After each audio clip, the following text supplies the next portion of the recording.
Assalamualaikum warahmatullahi wabarakatuh. Saya Fitria Handayani dengan NPM 202114500147. Saat ini saya berada di Taman Makam Pahlawan Kalibata, Jakarta. Saya berkesempatan untuk berziarah di Makam Pahlawan Revolusi Jenderal Ahmad Yani dan Kapten Pirtendean. Di sini bermaksud untuk memenuhi tugas mata kuliah Filsafat Ilmu. Jenderal TNI Anumerta Ahmad Yani adalah Komandan Tentara Nasional Indonesia yang lahir di Purworejo, Provinsi Jawa Tengah pada tanggal 19 Juni 1922 dan meninggal di Sejarah Lubang Buaya, Kota Jakarta pada tanggal 1 Oktober 1965, tepat pada umur beliau di 43 tahun, karena dibunuh oleh anggota PKI di peristiwa G30 SPKI atau Gerakan 30 September, ketika mencoba untuk menculik sang jenderal dari rumahnya, menjadikan dia sebagai salah satu dari 10 pahlawan revolusi yang menjadi korban keganasan komunisme. Pada tahun 1940, ketika Perang Dunia masih berkecamuk, Ahmad Yani memutuskan untuk menjalani program wajib militer di Tentara Hindia Belanda. Dia mempelajari topografi militer di Kota Malang, Provinsi Jawa Timur. Karir militer Ahmad Yani: setelah Tentara Keamanan Rakyat terbentuk, Ahmad Yani ditunjuk sebagai pemimpin TKR Purwokerto. Pada saat terjadi agresi militer Belanda pertama, ia dan pasukannya berhasil menahan serangan Belanda di daerah tugas mereka, yaitu di daerah Pingit. Karena hal tersebut, pada saat terjadi agresi militer kedua, ia dipercayai menjabat sebagai komandan. Pada tahun 1958, terjadi pemberontakan PRI di Sumatera Barat, dan Ahmad Yani yang berpangkat kolonel ditunjuk sebagai Komandan Komando Operasi 17 Agustus untuk melawan pemberontakan tersebut dan berhasil menang. Wafatnya Ahmad Yani. Ahmad Yani yang selalu berbeda pendapat dengan Partai Komunis Indonesia. Saat PKI menginginkan pembentukan Angkatan Kelima yang terdiri dari buruh dan tani yang diberi persenjataan, Ahmad Yani menolaknya. Karena hal tersebut, PKI menjadikan Ahmad Yani sebagai salah satu target dari 7 petinggi TNI AD yang akan diculik dan dibunuh melalui pemberontakan G30 SPKI. Pada dini hari, 1 Oktober 1965, para penculik datang ke rumah Ahmad Yani dan mengaku bahwa mereka akan menjemput Ahmad Yani untuk dibawa bertemu presiden. Ia meminta waktu untuk mandi dan berganti pakaian, namun ditolak. Lalu ia marah dan menampar salah satu penculik itu dan berusaha untuk menutup pintu rumahnya. Seorang penculik kemudian melepaskan tembakan pada Ahmad Yani.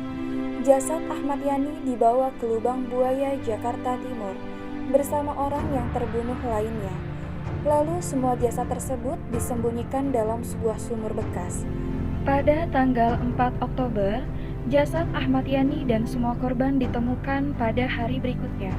Lalu mereka dimakamkan di Taman Makam Pahlawan. Bersamaan dengan itu juga, keputusan Presiden Ahmad Yani beserta rekan dinyatakan sebagai pahlawan revolusi dan Ahmad Yani dinaikkan pangkatnya menjadi Jenderal Anumerta. Selanjutnya, pahlawan revolusi termuda yaitu ada Kapten Pirtendean. Beliau lahir di kota Batavia, Hindia Belanda pada tanggal 21 Februari 1939. Pada Agustus 1958, Pirtendean mengikuti rangkaian tes masuk Akademi TNI Angkatan Darat, yang setahun kemudian berganti nama menjadi Akademi Teknik Angkatan Darat atau ATK. Dengan jiwa kepemimpinan dan patriotisme, Pirtendean selama ditempa menjadi taruna. Pirtendean sempat ditunjuk sebagai Komandan Batalion Korps Taruna Remaja dengan pangkat Sersan Mayor. Operasi Pemberantasan PRI Sumatera Barat. Pada tahun 1958, berstatus taruna ATK, Pirtendean mendapat pengalaman pertama terjun di medan tempur. Ia bersama sejumlah taruna lain menjalani praktek lapangan dengan terlibat dalam operasi pemberantasan PRI di Sumatera Barat. Pir Tendean bersama 5 perwira muda lainnya ditugaskan dalam Satuan Batalion Zeni, Tempur 1 Daerah Militer 2 Bukit Barisan di Medan, Sumatera Utara. Saat bertugas di Medan ini, dia bertemu dengan Rukmini yang kemudian hari menjadi calon istrinya.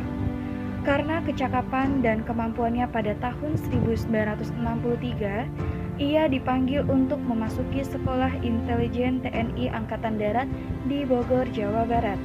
Pendidikan intelijen yang dijalani Pir selama sekitar 3 bulan, ia selesaikan dengan nilai sempurna. Prestasi ini membuat ia percaya terlibat dalam berbagai misi intelijen. Dalam operasi Dwi Kora, Pir Tendean pernah ditugaskan mengawal Menteri Pembantu Presiden yakni Wicutat yang masuk ke Malaysia dengan menyamar sebagai pedagang Tionghoa. Wicutat ditugaskan Presiden Soekarno menjalin hubungannya dengan sejumlah pihak di Malaysia yang anti dengan pembentukan Federasi Malaysia. Setelah bertugas dalam operasi Dwi Kora, pada bulan April 1965, Pir Tendean yang sudah naik pangkat menjadi Letnan 1. Pir Tendean mendapat penugasan baru sebagai Ajudan Jenderal Abdul Haris Nasution yang kala itu menjabat sebagai Menteri Pertahanan dan Keamanan Indonesia.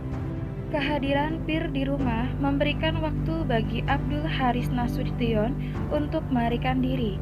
Seperti kita tahu bahwa sejarah mencatat Jenderal Abdul Haris Nasution selamat dari penculikan dan Pir gugur melindungi Nasution. Tendean Pir saat itu tetap bungkam meski sebenarnya ada jeda waktu singkat yang bisa digunakan untuk mengaku dan menegakkan kembali identitasnya kepada pasukan Cakrabirawa bahwa ia bukanlah Jenderal Nasution. Pada dini hari tanggal 1 Oktober 1965, Pir Tendean dibawa pasukan yang ditugaskan menculik Jenderal Abdul Haris Nasution ke kawasan Lubang Buaya, Jakarta Timur. Pir Tendean disuruh berjongkok dan kemudian ditembaki dari belakang sebanyak 4 kali. 3 hari kemudian, jenazah Pir Tendean ditemukan di sebuah lubang sumur di lokasi Lubang Buaya. Jenazah Pir Tendean diangkat dari dalam sumur bersama 6 jenazah Jenderal TNI Angkatan Darat yang juga korban keganasan G30 SPKI. Pir Tendean, sang pahlawan revolusi. Ia bersama jenazah 6 jenderal dimakamkan di Taman Makam Pahlawan Kalibata, Jakarta, atas jasa pengorbanan dan pengabdiannya pada negara. Letu Pir Tendean dianugerahi kenaikan pangkat 1 tingkat secara anumerta menjadi kapten. Pir Tendean bersama 9 perwira TNI lainnya juga ditetapkan menjadi pahlawan revolusi. Cukup sekian penjabaran materi tentang pahlawan revolusi Jenderal Ahmad Yani dan Kapten Pir Tendean. Semoga generasi muda tetap mengingat jasa-jasa para pahlawan yang telah berjuang untuk negara Indonesia dan juga dapat mengimplementasi tauladan mereka. Kritik dan saran yang saya harapkan agar dapat menjadi lebih baik lagi. Cukup sekian dan terima kasih. Jangan lupa like, comment, and subscribe ya guys. Wassalamualaikum warahmatullahi wabarakatuh.